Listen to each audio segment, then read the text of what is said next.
March 2025 has 5 of the biggest transits of the entire year. This is the most transformational month of 2025 for sure. A lot of it's coming at the end of the month. I'm going to talk about all the major dates. There's 10 major dates, and 5 of them are like the biggest dates of the year, among the biggest dates of the year. So I'm Jeremy Devins. This is the Quiet Mind Astrology Podcast. If you're new here, join me live on Zoom in just a few days at a free live workshop called Thrive Through Venus Retrograde. So we've got all this stuff happening this month, and it's a lot of change, potentially a lot of disruption for you, potentially a lot of new beginnings, potentially a lot of endings as well. So it's very important to have some sort of support to navigate all this. So I'm sharing the best insights I've found from my about 19 years of experience now in astrology, thousands of case studies, and looking at what works for people in particular around relationships, because Venus is going retrograde very soon at the beginning of this month, and it's going to go all through March into April. Venus retrograde only happens about once every year and a half. And it's a big deal when it does, especially when it's in exaltation like right now. So quietmindastrology.com/VenusRx, VenusRx, and the link is in the show notes. That's where you can sign up for this free live workshop. We'll be talking about how to work with this energy. And every year I talk about this, but I wanted to do something extra, like actually guide you through what to do through the retrograde and guide you through some practices and things you can actually do and do them with you live on Zoom. So this will be really fun. I'm really excited about it. And it's something I wanted to do for years now, but now I'm doing it. So it's especially important this month because of all the other stuff happening. So it's a very powerful month for your personal growth.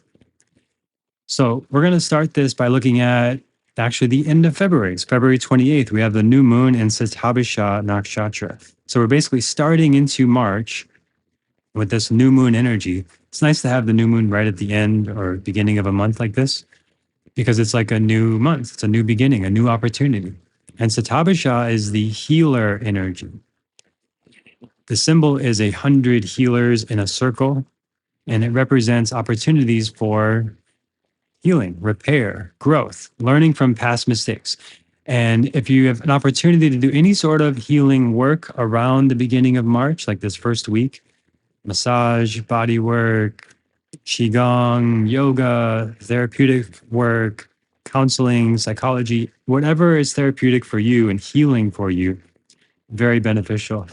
And around the new moon also is a good time to generally, as a general rule, to be a little lighter in the diet and eat more healing, nourishing foods, like more fruits and vegetables, maybe more green juices, things like this. Because it's a time where there's greater opportunity for healing and there's less energy out, like on the full moon coming on the 13th of March. The new moon on February 28th is more of an internal kind of energy. So if you have the opportunity around the beginning of March to do some more internal practices, I recommend this. And then the first big event of the 5 coming in March is on Sunday, March 2nd, 2025, Venus, the planet of love, beauty, art, goes retrograde in Uttara Bhadrapada in Pisces. What does this mean? Well, we're going to talk a lot about it at the free workshop. So quietmindastrology.com/VenusRx. We'll go very deep into this. But for now, Venus going backwards from our perspective on Earth means going back over relationship stuff. Now, you may have heard me share 2 years ago, I did this powerful process last time Venus was retrograde to go through all my relationship history.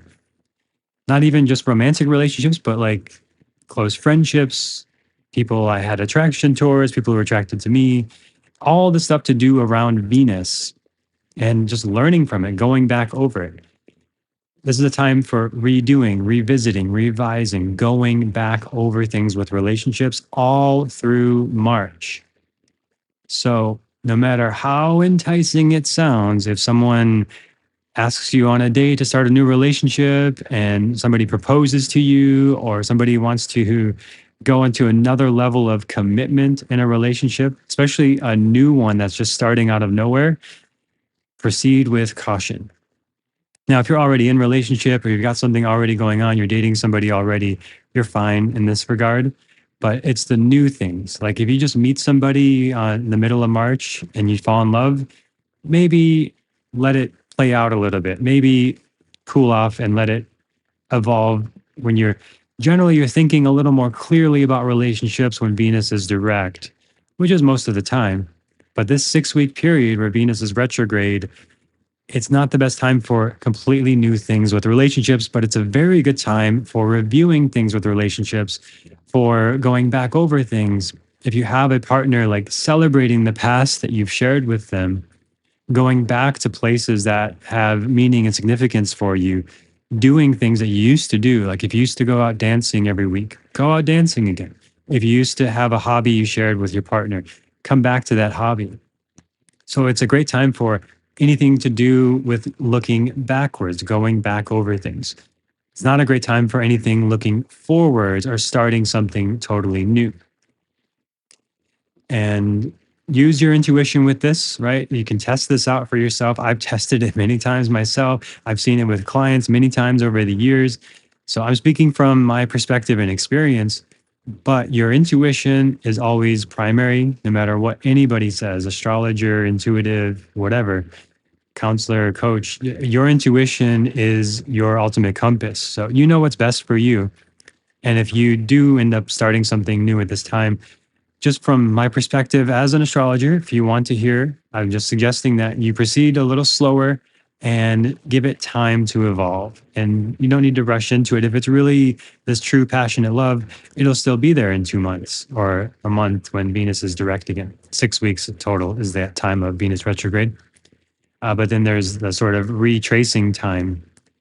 So in some ways, we've been in this retrograde for 6 weeks prior, before March 2nd. So you could say we're going to go back over the lessons of the previous 6 weeks from March 2nd all the way back through February to the end of January.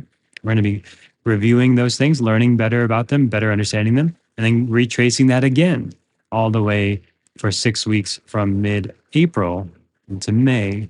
So then by June, now we're really in new territory in relationships, and it's a new phase. And those are briefly, I'm talking about these 3 phases of Venus retrograde, and I'll talk about that more at the workshop, what they mean for you, how to work with them, how to personalize it to your chart. So that's at, again, quietmindastrology.com/VenusRx. And that is where we will go deeper into all of this. So no matter where you are in your relationship journey, single, together, separated, married, getting married, whatever, there's going to be something of value for you in this, because relationships are everything. It's even not just romantic relationships, but like relationships with humans and people everywhere, like make everything possible, like to get your food and to have clean water and to have electricity. There's humans, there's relationships everywhere managing all of this. So it's one of the most important things of being human is understanding ourselves in relationships. And it's one of the biggest areas of potential growth. And I've experienced that for sure myself. I've grown so much through relationships. So this is something I've been wanting to offer for a long time, and I'm very excited to share it with you now. The free workshop, Thrive Through Venus Retrograde, on Wednesday, March 5th. quietmindastrology.com/VenusRx for more on that.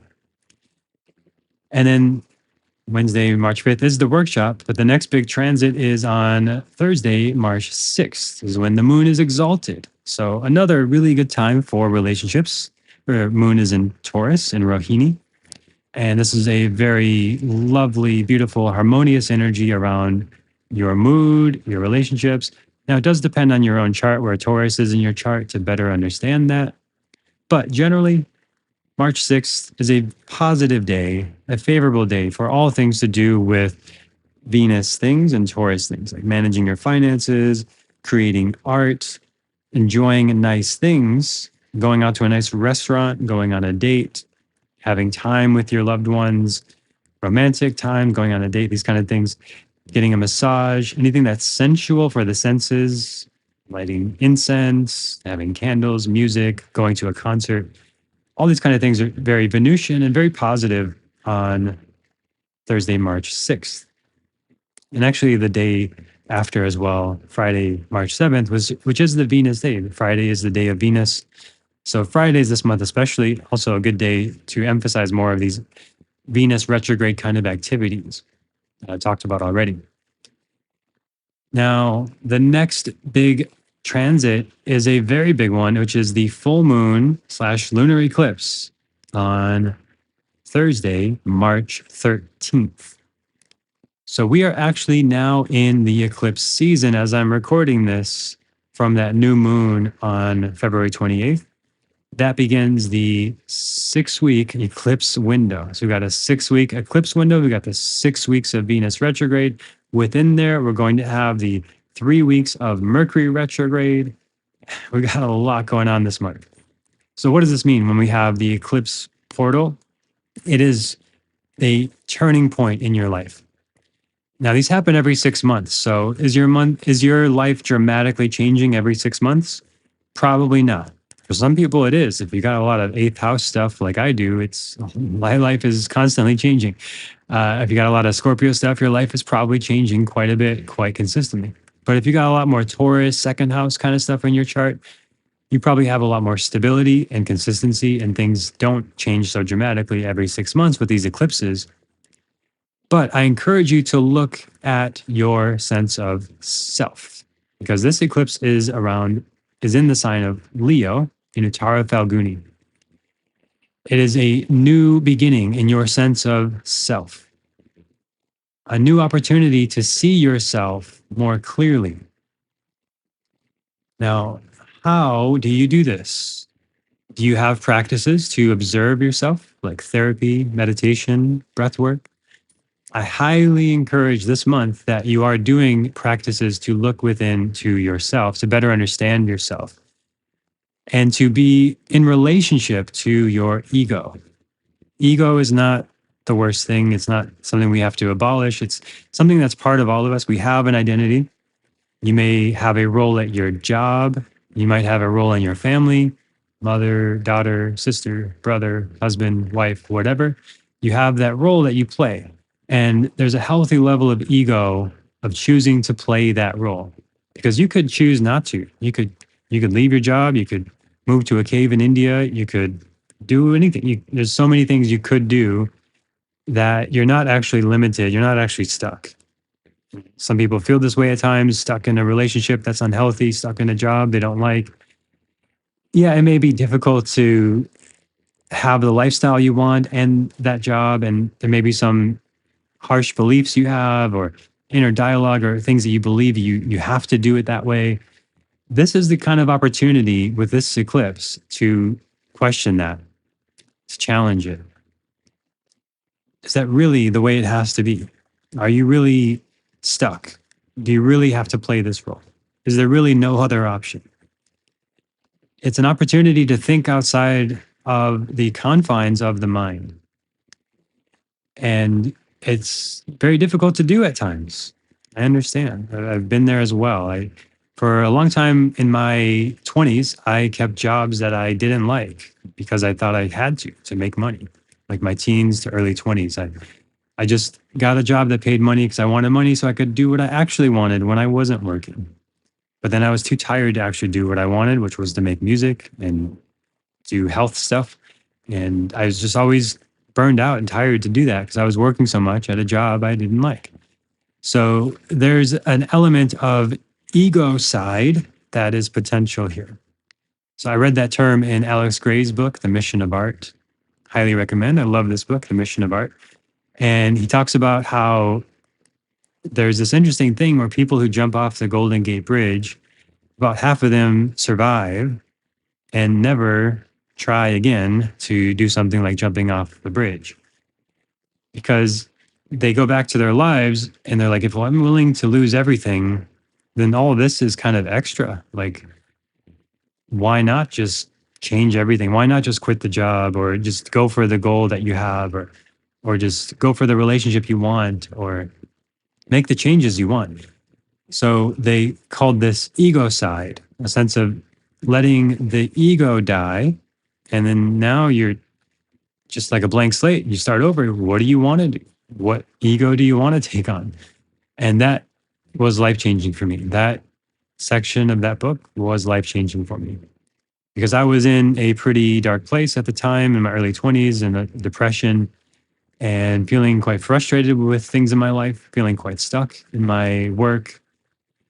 And when I read that idea of ego side, it was like, yeah, why not? If I were willing to let everything go, then everything else is just extra. So it's like there's no reason not to just go for what you want. Just enjoy your life, have fun, like be with friends, pursue your goals, pursue your dreams, pursue your creativity, and just kind of reset. So this month, March, is like a big opportunity for just a new identity, a new path in life, a big reset on many levels. But particularly around the middle of March, March 13th, that's the lunar eclipse. That is like a curtain coming down in a theater, and then the curtain comes up, and you're in the next act of your life around your identity and the roles you play. And especially also with this asking for help. So, Uttara Phalguni has this energy of the ability to receive support and ask for help. So, if there's some way you can use some sort of support, so asking for help from a friend or from a spouse or family member, getting an assistant. It's easier than ever to get assistants like on Upwork and online. I use assistants to help me run my businesses. It's very helpful for me and very achievable. And the exchange rate's amazing in some countries that you can, for what is relatively low cost in the United States, help somebody live a high quality of life in another country. So Upwork is a great resource for that if you want to look for digital assistants or something like that. But also just generally asking for help in your life, like being vulnerable with your friends, with your spouse, with your family, letting people in a little bit more, like letting down the ego defenses of I need to look good, I need to have it all together, or I need to look this certain way or have this certain title. It's just an opportunity to look at all this from a new perspective. Very, very powerful on March 13th, the full moon lunar eclipse. And we are in that cycle now. So I recommend on the day of the eclipses, which is March 13th and March 29th, no major decisions on that day. If you can just kind of lay low, do things that are nourishing for yourself, self-care, rest, recovery, get a massage, these kind of things, do your practices, do yoga, just kind of take it easy and no major decisions on these days. I highly recommend because it's in the old text, they talk about how basically you're not thinking as clearly on these days since it's such a big energetic shift with the eclipses. Test it out. Everything I say, test it for yourself. If you want to go and like buy a house on March 13th, go for it. But I'm just saying from my experience and my observation over many years and looking at lots of charts, I see that things that you just go for on these days tend to have a lot of unforeseen issues down the road. And I don't like to give any sort of bad omens or anything like that or scare you. I'm just saying this is just a pattern I've seen, just a pattern I've seen. Right? And when you see patterns enough, you know how to respond to them and work with them rather than against them or let them work against you. So the day before, day after, totally fine, right? If you want to start a new relationship, buy a new house, whatever, I recommend no new relationships starting during this Venus retrograde all month. But again, test it out for yourself. But if you want to do something like big, March 12th, March 14th, March 28th, March 30th, these are fine days. But I'm just recommending you put it on your calendar. No major decisions on March 13th, March 29th, if possible. And you got the rest of the month to do that if you need to. Speaking of the rest of the month, we'll continue on now. The next big transit is on March 14th. The sun moves into Pisces, and this begins this big shift into all this Pisces energy going on this month. We're already there a bit with Venus and Rahu in Pisces, but now we're going to have the sun in Pisces on March 14th. And then by the end of the month, we'll have Saturn in Pisces, and we'll end March 29th. We're going to have 7 grahas in Pisces. Now, the sun being there brings energy, vitality into dreaming and imagining, being more with the flow of life, being in the water element. So, being in your emotions, expressing yourself, being in your intuition, connecting with your dreams, This is overall 2025 is a really powerful year for doing dream alchemy. Now, if you've never heard that term, dream alchemy, Google it. There's a great teacher, Jane Teresa Anderson in Australia, who I worked with in the past. And I had recurring dreams, and she helped me interpret them and work with them. And they are profound. When you can find a thread to pull with your dreams and start to unravel them and interpret them, there is very powerful symbolic intuition and insight in your dreams. And especially through the end of March and through a lot of 2025, this is a great year for working with interpreting your dreams. Best way to do that is as soon as you wake up, you do a voice note. And we're so fortunate in modern times now, like you can do a voice note and it'll transcribe it into text right away. And you could throw that into Chat GPT or an AI tool, and it can actually give you a pretty decent interpretation a lot of the times. Now, the symbols are very personal, so it I wouldn't just rely on AI interpreting your dreams. I would look within, like, what does it mean to dream about this or that, or a car, or the water, or that's going to be very personal what that actually means to you.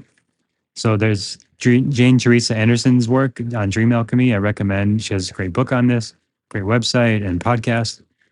So if this is something that calls to you, that's a great thing to explore this month. And again, the simplest thing is just as soon as you wake up, make a voice note. And it might seem like nonsense to you, but remember, the dreams speak in symbols.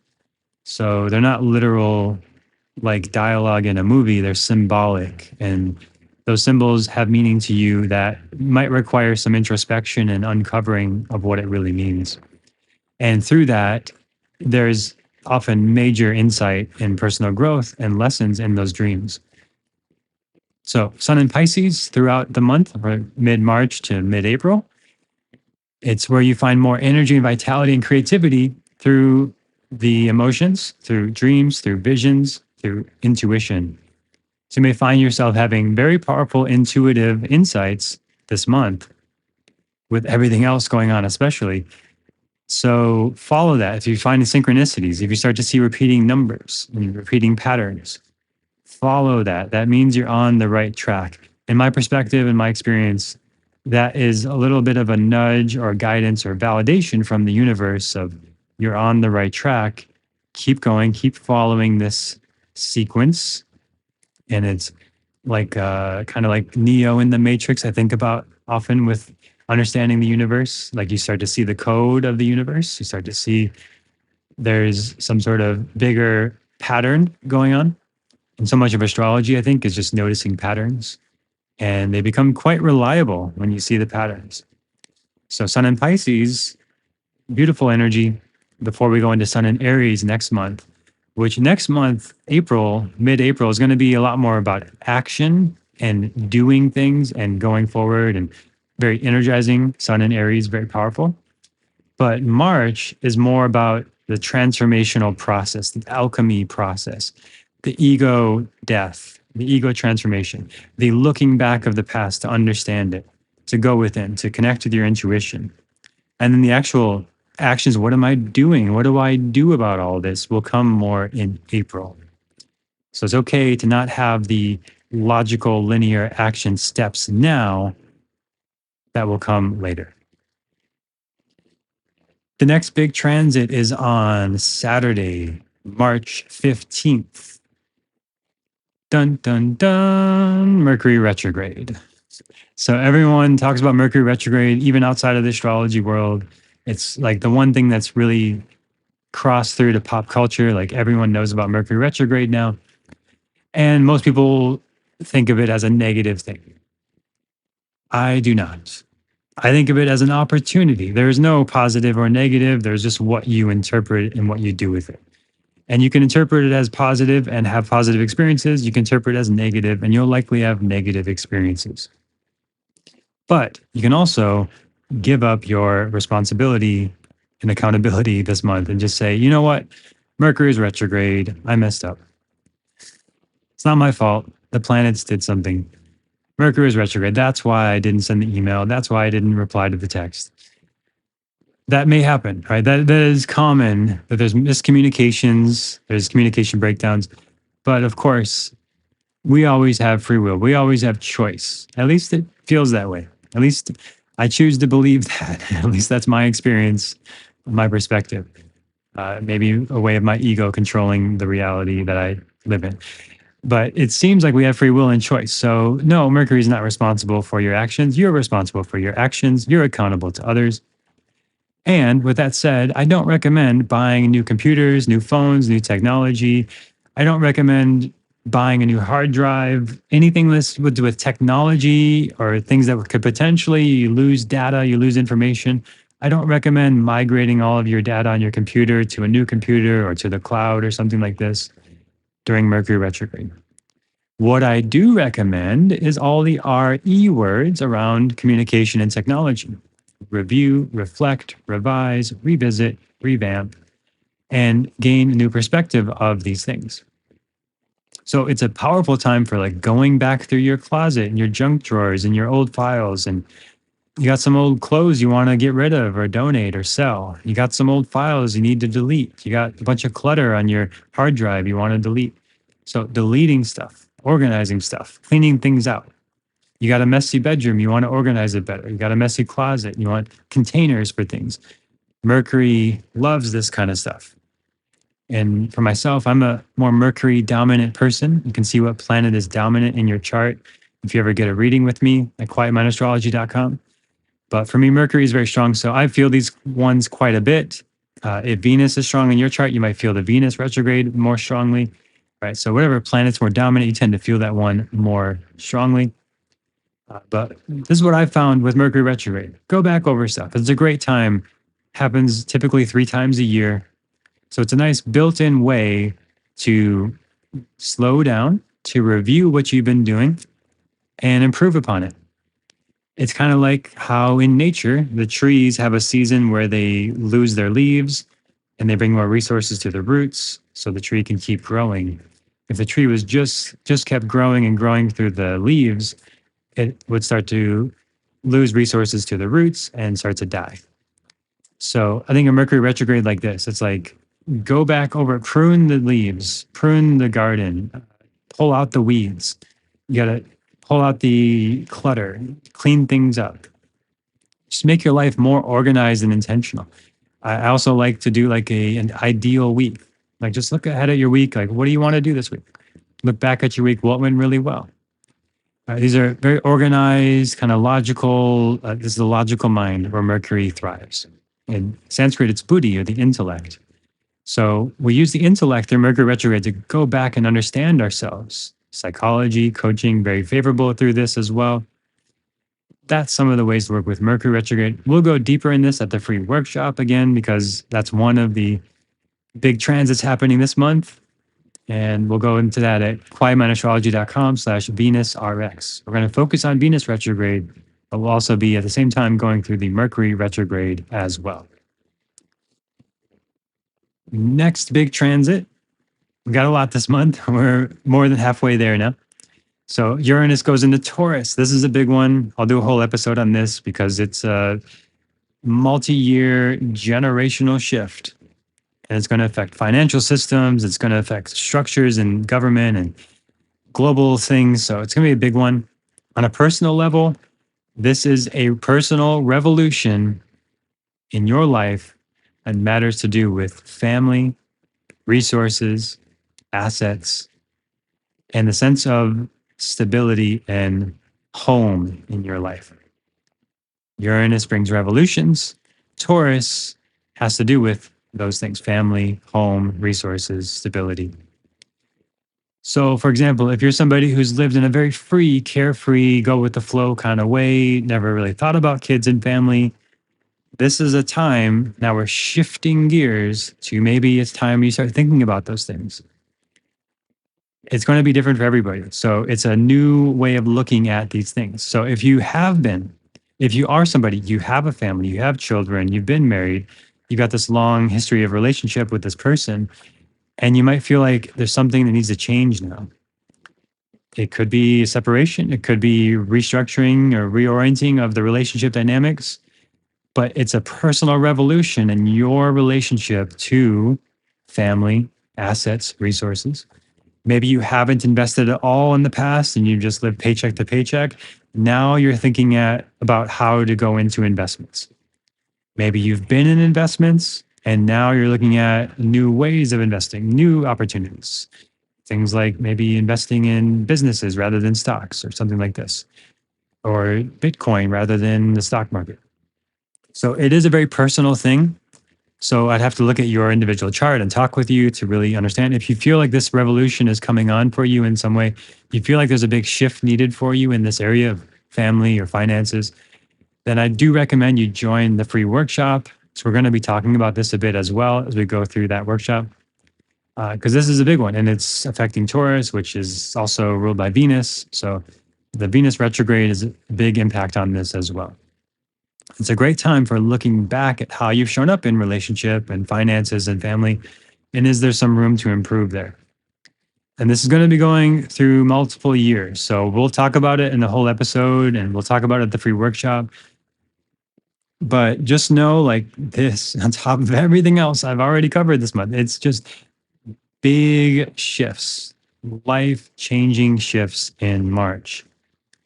And always, I want to focus on your personal power and responsibility, what you can control and influence, because you can't directly control and influence the government and stocks and economies. That stuff will be affected by this.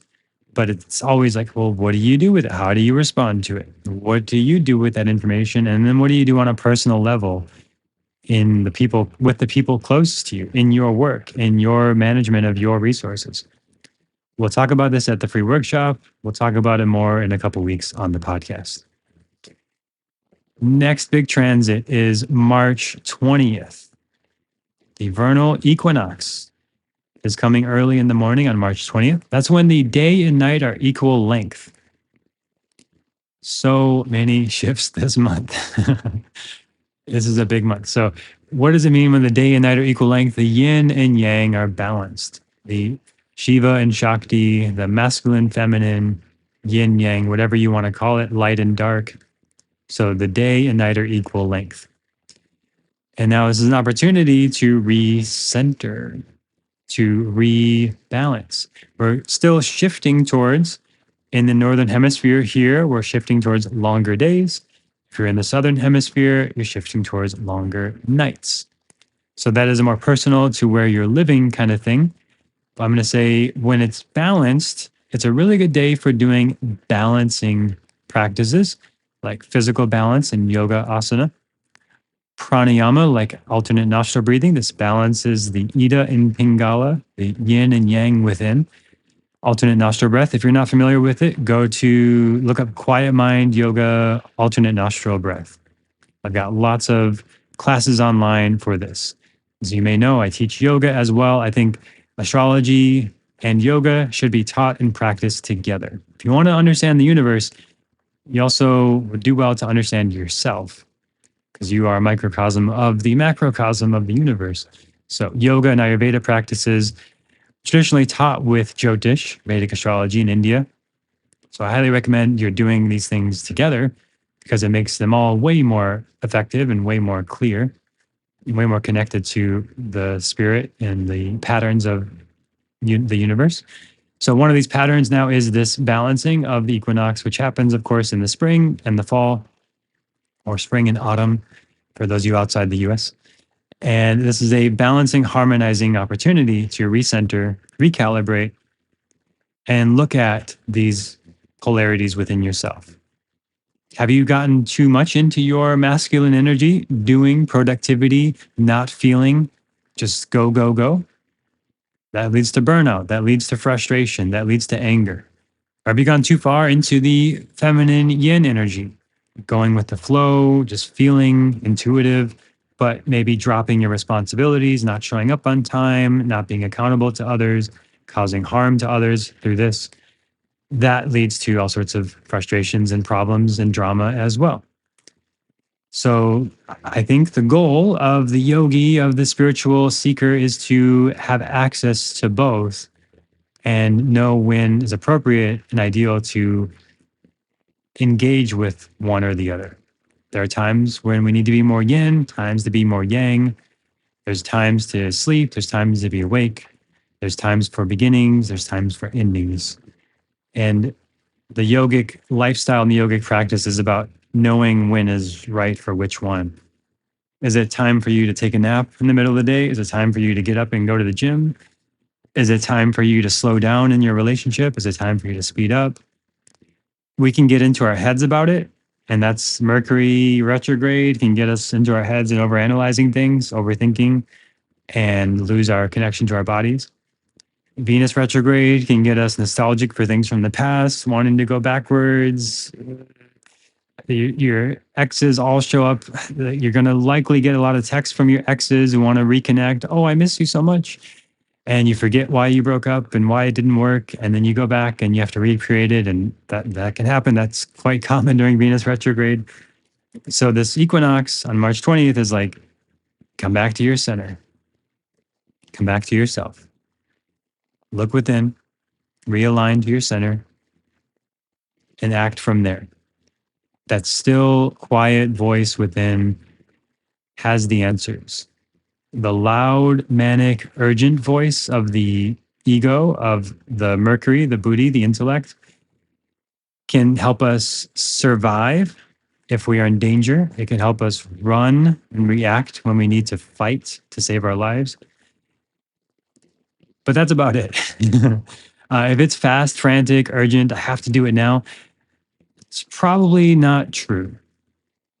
That might have been true in the jungle when we're getting hunted by a tiger.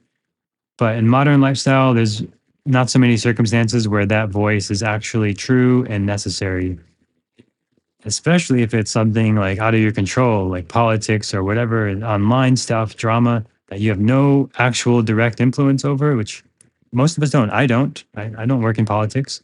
But that stuff can be programmed and designed in a way to get that strong reaction out of you, to keep your attention, to keep you on websites, to keep you as another number to get more advertising dollars to those websites.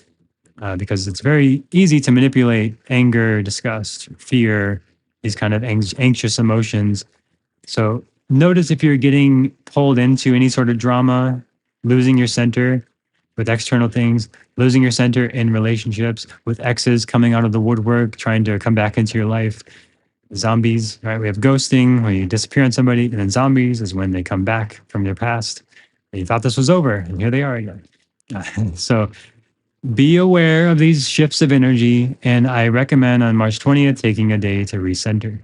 So we got a few of these this month. So far, we got March 2nd, March 13th, March 15th, March 20th. These are all days I recommend centering. No major decisions on these days.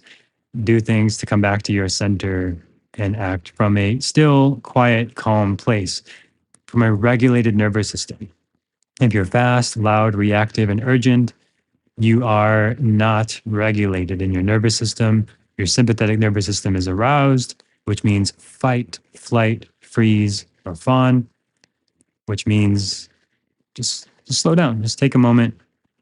Also, the acronym HALT can be helpful with this. Hungry, angry, lonely, or tired. If you're any of those things, halt, pause, especially on these days.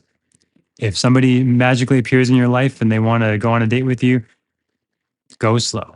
If somebody magically appears in your life and they got this amazing business opportunity and you just need to invest half of your life savings, but it'll be amazing, wait.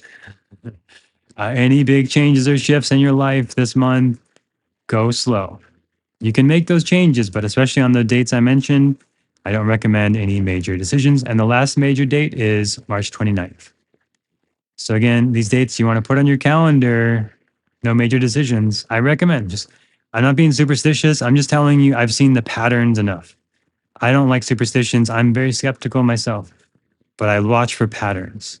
And based on those patterns, I would say March 2nd, March 13th, March 15th, 20th, and 29th, no major decisions on those specific dates. Around them, other dates are fine, but those specific dates. Because March 29th, now we have 3 of the biggest transits of the whole year all on one day. 3 of them. And if you have Mindful New Year, you have the calendar. So you can see this in your calendar app. If you don't have Mindful New Year, go to mindfulnewyyear.com If you want the calendar to have this just like in your calendar app and with the interpretations, so you can just plan around it. You don't have to manually put this in your calendar. It's already there. Just subscribe to the calendar at mindfulnewyear.com. So March 29th, Saturn moves into Pisces. This only happens every 30 years. Saturn moves into Pisces. So it's a big deal. And it takes 2.5 years for Saturn to change signs. So it's been 2.5 years where Saturn's been in a certain energy, and now it's in a new energy on March 29th. We'll talk about that in a second. It's also the new moon / solar eclipse on March 29th, the big portal, a new phase of your life. And it's also 7 grahas in Pisces. Graha means grasp. It's what we call the sort of planets. Sun and moon are not planets. Rahu and Ketu are not planets. So we say grahas in Sanskrit. So 7 grahas in Pisces on March 29th. So what does all this mean? Well, let's break it down a bit. First of all, Saturn in Pisces. Saturn represents boundaries, limitations, structures in your life. Pisces is boundless, limitless, and unstructured. Right? Did you catch that? These are opposite energies. The graha of boundaries is in the sign of breaking boundaries. The graha of structure is in the sign that does not like structure, that goes beyond structure. The graha of limitations of Saturn is in the sign of limitlessness. So this means old structures must change. Old habits must change. Now, you can do this willingly and pleasurably and enjoying it, or you can do it unwillingly, unpleasurably, and not enjoying it. And you've probably experienced both at this point in your life. When you kick and scream and put up a fight and you don't want it to happen, but it's happening. It just makes it harder and harder and harder, and you suffer and struggle through it. That is a potential of this transit for 2.5 years. So I don't know about you, but I do not want to spend 2.5 years kicking and screaming and angry at the universe. Why God? Why me? Why? Some people will be going through that experience. Some people need to have that experience. I've needed to have that experience in the past. Maybe you have as well. I've experienced this, where you kick and scream and fight with the universe, but it doesn't make a difference. The universe is going to move the way it needs to move. The patterns and cycles of time are going to unfold the way they're going to unfold. People pass away. Jobs end. Things are lost. Money gets lost. You lose things. Things end. There are necessary endings. Pisces is about necessary endings. Saturn is the great teacher. Father Time, you could say. And time heals all wounds. We have all these sayings about time, right? Time heals all wounds, like just a matter of time. Like we take our time with things. If we take our time, if we are patient, if we are surrendered to knowing that things need to have their time, and that could mean that things end, that could mean that things begin. We accept that lesson of Saturn, of time, of knowing like, okay, this thing had its time and it was beautiful, and wow, it would be amazing if that could keep going, but it's run its course. The time is done. That's one of the lessons of Saturn and Pisces. At the same time, okay, now I'm very conscious of every time I say time. Saturn and Pisces is breaking those boundaries and becoming boundless, because this is like a new opportunity of like, there's a lot of possibility. It's a liberating kind of energy. There's freedom in it. It can be scary. It can be uncertain. It can feel like you're losing your ground and losing your stability for 2.5 years. So let's enjoy. Let's make the most of this. Let's try to find some joy and pleasure in this 2.5 year cycle through spiritual practice. So Saturn rewards service, humility, patience, letting go. And all of this is on loan, in case you haven't noticed.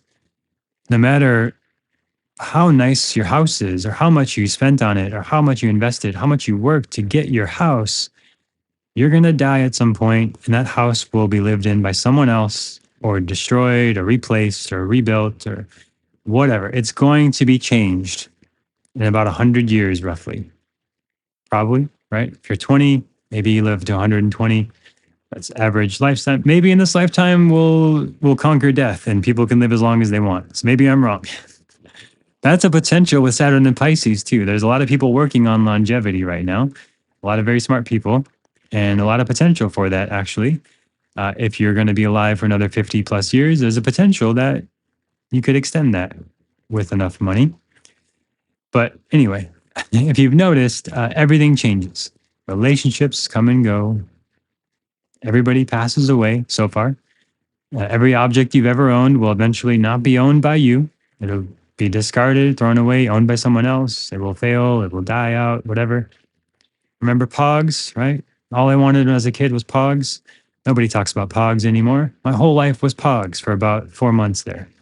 Now, no Pogs. I don't even think about Pogs except for right now.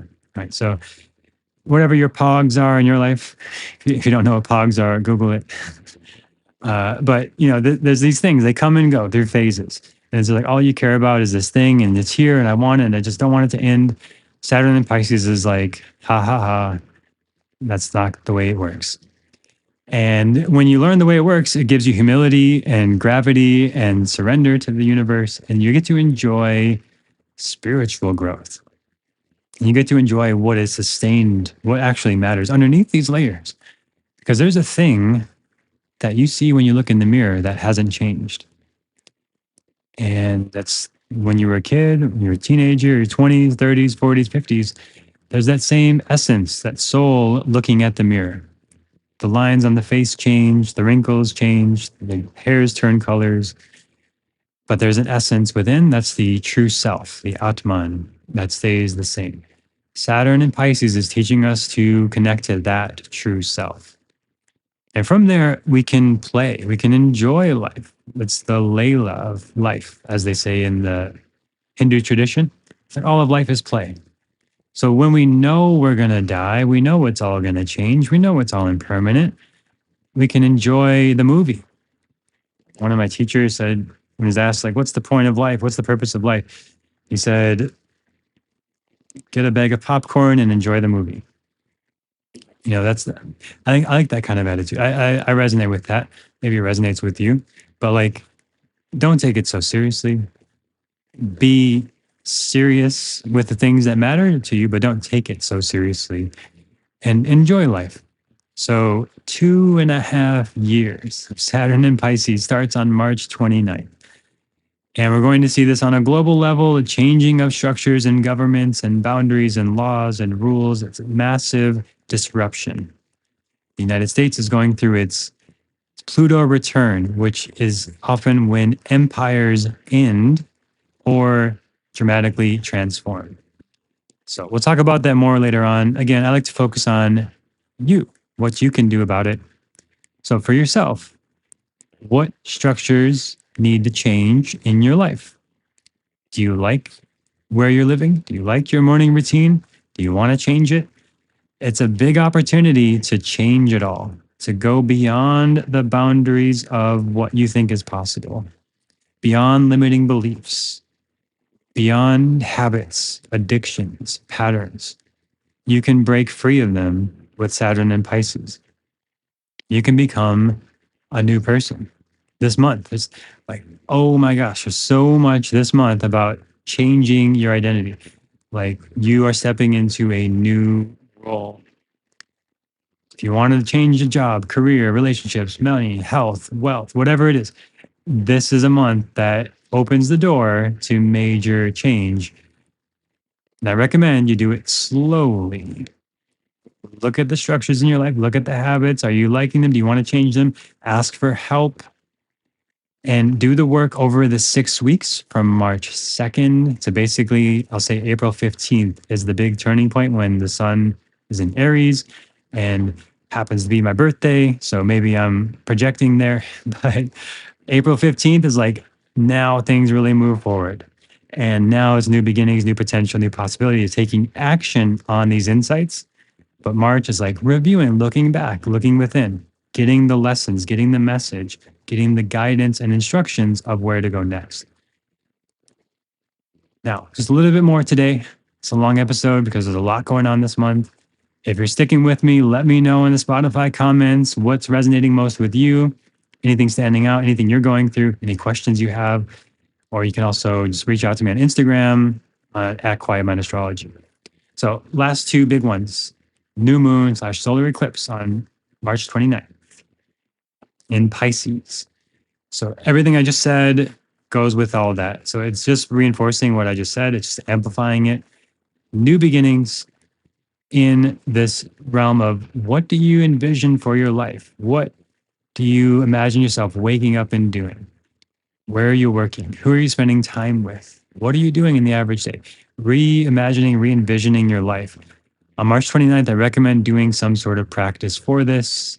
And I will be guiding something like that on the podcast. So stay tuned for that.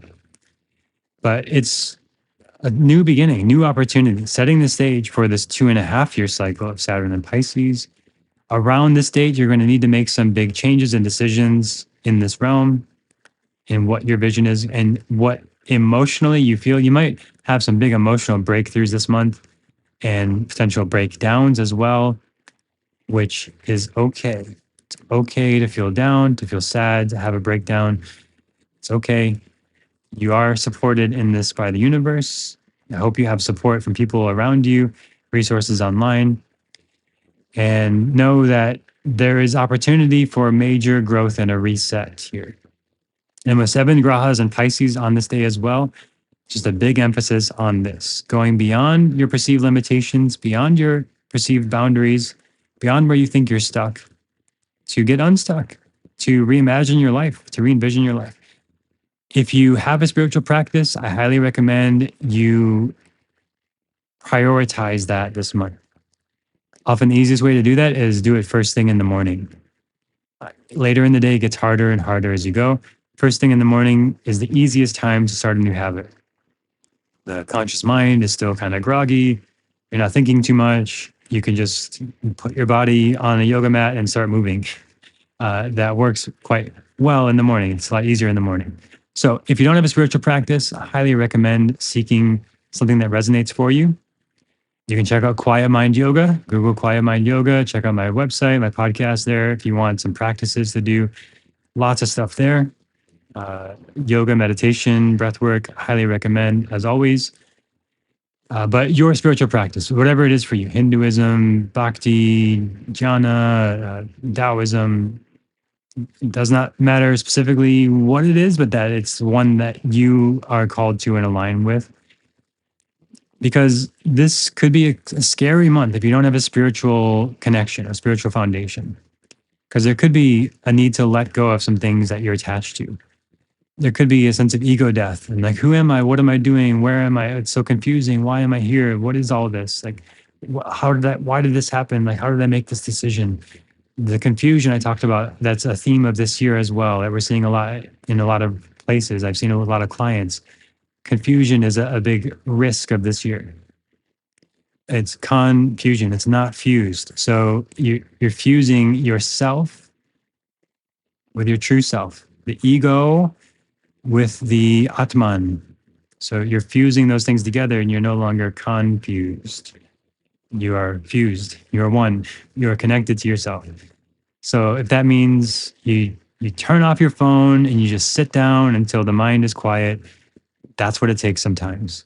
You just go outside, you lay in the grass in the sun and just wait until the noise settles. I talked about this in the last episode, the Tao Te Ching quote, right? Let the noise settle down.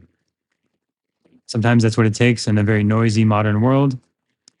So hopefully with all this shifting energy this month, I have not added to the noise for you, but I've added to some of the clarity of what is all this shifting energy? What is all this stuff going on that it could be quite confusing if you're just like going through the month and like, now this is changing. And what about, why is this happening? And oh my gosh, how did they end up here? This is the kind of month where like big changes can happen like this. And again, where it is for you, you're going to need to know your own birth chart. Look where Leo and Pisces are in your chart. Those are the areas most affected, those houses. If you don't know the houses, go back to the archives, episodes on the houses. Those areas are most affected for you. And if you really want more specifics, get a reading with me, quietmindastrology.com. But we're going to be looking at charts too at the free workshop. So quietmindastrology.com/VenusRx, or check the link in the show notes. We'll be talking about these big shifts this month and practices to work with them, to embody these insights and guide you through what to do with this energy. So you've got a container to intentionally work with this, because this is like a huge opportunity. It's one of the biggest opportunities of the year for personal growth. Like, it is the biggest one. This month, for sure, the biggest opportunity for the most growth and transformation in your life by far. So if you want to work with that and not let it pass by and not let it just be another month somehow and you're just stuck in the same place or just kind of doing things out of habit or whatever, then check out the free workshop. I'll guide you through practices to make this conscious change and have this transformation in your life and have the breakthroughs, to have like the ideal health, wealth, relationships, and purpose that you really want. Because you should. Why not? Life is short. All of it's going to change anyway. Like, I think all of us deserve to have the most fulfilling, happy, healthy lives possible. And Vedic astrology is the most powerful tool that I know to understand those shifts of energy and see those patterns and work with them and seize the opportunity of the day, of the moment, of this precious moment of life that we have, and these precious moments of the next 6 weeks that we'll have with Venus retrograde and 2.5 years of Saturn and Pisces and so on. So if you want support with that, quietmindastrology.com/VenusRx. Join me live. It's free. It's going to be awesome. I love sharing this stuff. I'm excited to share it with you. And if you enjoyed the podcast, share it with a friend, leave a review in Apple Podcasts, leave a comment in Spotify. Thank you for listening and look forward to sharing more with you next time on the Quiet Mind Astrology Podcast.